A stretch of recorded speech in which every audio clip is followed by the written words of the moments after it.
तुला लग्न, इस लग्न के स्वामी दैत्य गुरु शुक्राचार्य होते हैं।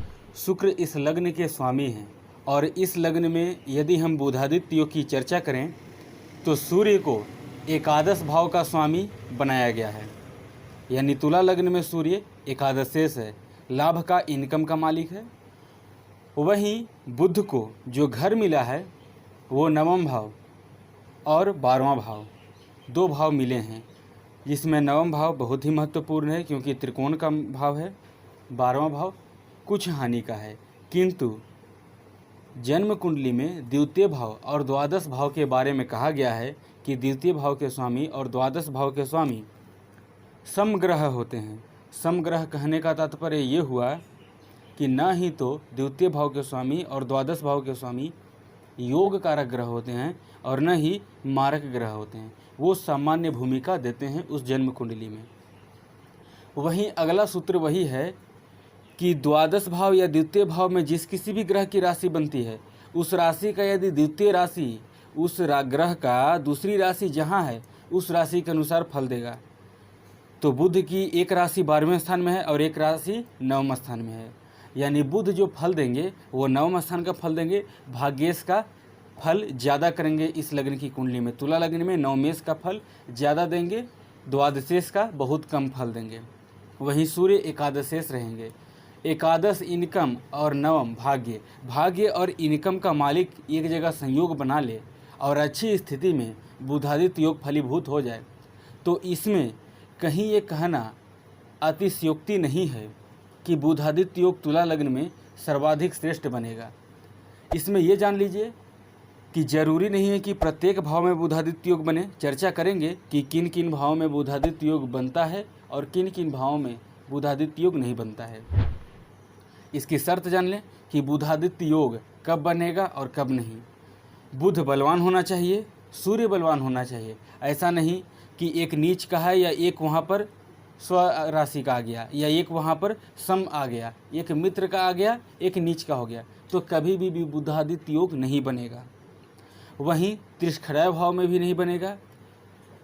न बुध कमज़ोर होना चाहिए न ही सूर्य कमज़ोर होना चाहिए, दोनों के पास बल होना चाहिए क्योंकि तुला लग्न है तो दोनों योग कारक तो हैं, इसमें कहीं कोई दिक्कत नहीं है।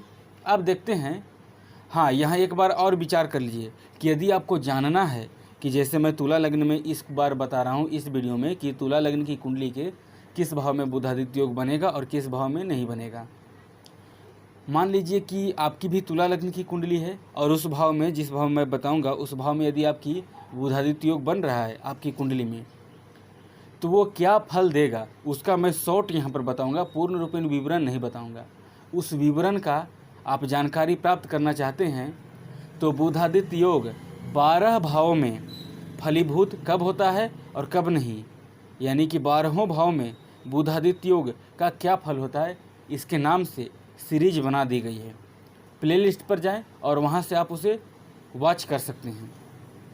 आइए देखते हैं, यदि लग्न में ही सूर्य और बुध दोनों बैठ गए तो निस्संदेह सूर्य यहाँ पर नीच किया जाएंगे, जातक का स्वभाव को थोड़ा सा कड़वा कर देंगे, लेकिन बुध लग्न में आ जाएगा तो बुधादित्य योग बनेगा। सूर्य नीच का है, जरूरी नहीं कि बुधादित्य योग नहीं बनेगा, बुधादित्य योग बनेगा। कारण इसका बहुत सारे हैं, वो कारण मैं बता चुका हूँ, वो आप सीरीज में जाकर देखिए। द्वितीय स्थान में बुधादित्य योग कहना ही नहीं, बहुत अच्छा फल देगा। भाग्य का मालिक धन के घर में, इनकम का मालिक धन के घर में, बहुत श्रेष्ठ फल देगा। धन, जीवन में धन धान्य की कभी भी कमी नहीं रहेगी। परिवार सुख, हर प्रकार के आपके हर परिवार से सुख मिलेंगे। पड़ोसी से भी सुख मिलेंगे क्योंकि द्वितीय भाव से हम पड़ोसी के लिए भी देखते हैं। तीसरे हाउस की बात करें तो यहाँ पर बृहस्पति की मूल त्रिकोण राशि में बैठे हैं दोनों, बुधादित्य योग बनेगा। मेहनत के अनुकूल फल मिलेगा क्योंकि भाग्य सपने से सप्तम, 32 वर्ष के आसपास आपको बुधादित्य योग का फल ज़्यादा श्रेष्ठ मिलेगा। वहीं हम बात करते हैं चतुर्थ स्थान में, यहाँ पर भी बुधादित्य योग जमीन जायदाद के लिए, माँ के लिए, विद्या सुख के लिए अच्छा है। पंचम स्थान में बात करें शनि की मूल त्रिकोण राशि में तो उच्च शिक्षा के लिए, संतान सुख के लिए, प्रेम संबंधों के लिए तो अच्छा नहीं है क्योंकि सूर्य जहाँ बैठता है उस भाव को जलाता है, तो यहाँ पर प्रेम संबंध के लिए अच्छा नहीं है, पर शिक्षा के लिए, उच्च शिक्षा के लिए, संतान सुख के लिए बहुत अच्छा है। छठे भाव में क्यों बुधादित्य योग नहीं बनेंगे, दो कारण है। एक तो कि कभी भी त्रिष्ठराय भाव जो है, 6, 8, 12 जो है ये त्रिक भाव है। इस त्रिक भाव में बुधादित्य योग नहीं बनता या कोई भी राजयोग जल्दी नहीं बनता। दूसरा कि यहाँ पर बुध नीच का हो जा रहा है, जो कि कई बार विपरीत राजयोग का कंडीशन दे सकता है, क्योंकि द्वादशेष भी है तो विपरीत राजयोग का कंडीशन भी देगा, लेकिन कोई फल नहीं देगा विपरीत राजयोग के लिए। सप्तम स्थान की बात करें तो बुधादित्य योग फलीभूत होंगे, बिजनेस के लिए बहुत अच्छा रहेगा। जीवन साथी के लिए अच्छा नहीं रहेगा सूर्य, अपितु यहाँ पर उच्च का है भाग्येश, यहाँ पर बुध जरूर बैठा है सप्तम स्थान में, किंतु आपका भाग्योदय भी हो जाएगा विवाह के बाद। विवाह के बाद आपकी प्रगति दिन दुगनी रात चौगुनी के अनुसार होगी। बिजनेस में भी अधिक बढ़ोतरी होगी, आप जॉब भी कर सकते हैं, किंतु जीवन साथी से कभी भी संबंध आपके स्वभाव के कारण नहीं बन पाएंगे। अष्टम स्थान में नहीं बनेगा बुधादित्य योग, एकादश स्थान का स्वामी अष्टम में चला गया और भाग्य का स्वामी अपने से 12वें में चला गया, तो ये यहाँ पर भाग्य का हानि कर देगा। भाग्य स्थान में बात करें तो भाग्य स्थान में आ जाती है मिथुन राशि।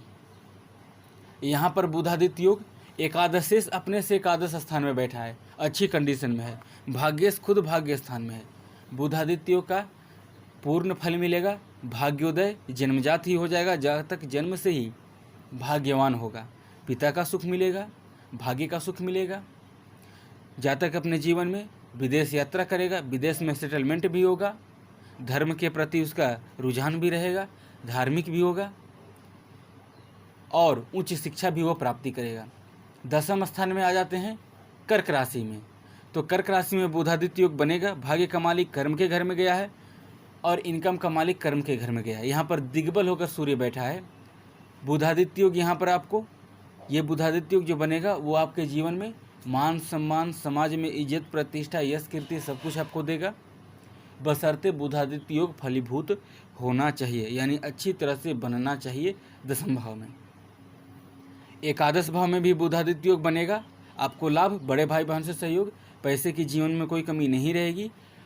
जब भी आप महसूस करेंगे कि आपके जीवन में पैसे नहीं है, धन का कमी महसूस हो रहा है, तो कहीं ना कहीं से आपको पैसे के जुगाड़ हो जाएंगे। अब वो चाहे आपका किसी भी प्रकार का बिजनेस के माध्यम से हो या आपका कोई खुद प्रोफेशनल हो उसके माध्यम से हो, किसी भी माध्यम से, लेकिन आपको पैसे का कमी नहीं रहेगा अपने जीवन में। 12वें स्थान में किसी भी कीमत पर बुधादित्य योग नहीं बनेगा। ध्यान रखें, हम बुधादित्य योग की चर्चा कर रहे हैं, हम विपरीत राज्यों की चर्चा नहीं कर रहे हैं, क्योंकि भाग्येश यहाँ पर जो बुध है वो अपनी उच्च राशि में 12वें स्थान में बैठेगा। तो विपरीत राजयोग तो निसंदेह बनता है और अच्छी कंडीशन में भी बनता है, विदेश सेटलमेंट भी करा देगा कहीं ना कहीं। लेकिन विदेश में जाने के बावजूद भी आप कभी धनार्जन अच्छा नहीं कर सकते, क्योंकि इनकम का रास्ता का जो स्वामी आपके लिए बनता है वह है सूर्य, और सूर्य जाकर बैठ गया हानि के घर में, अस्पताल के घर में, जेल यात्रा के घर में, तो हानि आपको पीछा नहीं छोड़ेगा, कितना भी प्रयास कीजिएगा। बुधादित्य योग फलीभूत मैंने जिन जिन भावों में बताया, विशेष रूप से केंद्र और त्रिकोण में, लाभ और धन में, केंद्र त्रिकोण, विशेष रूप से त्रिकोण, पंचम वाला जो बुधादित्य योग है, यानी पंचम भाव में जो बुधादित्य योग है उससे भी ज़्यादा फलीभूत होगा नवम हाउस में जो बनेगा बुधादित्य योग वो। वहीं एकादश स्थान और द्वितीय स्थान, इन दोनों में बुधादित्य योग जीवन में धन के लिए अच्छी कंडीशन दिखा रहा है। केंद्र में नेम फेम के लिए अच्छा रहेगा, बिजनेस के अकॉर्डिंग अच्छा रहेगा। जहाँ जहाँ बुधादित्य योग कहें, अब बुधादित्य योग यहाँ पर कहाँ नहीं बनेंगे, त्रिक भाव 6, 8, 12 अन्य भाव में तो बन ही चुके होंगे, जहाँ हालांकि लग्न में सूर्य नीच का भी हो रहा है।